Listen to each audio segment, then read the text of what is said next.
Да, нагреваем.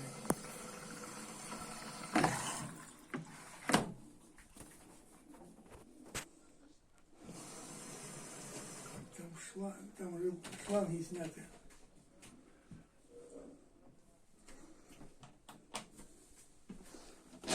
Не будет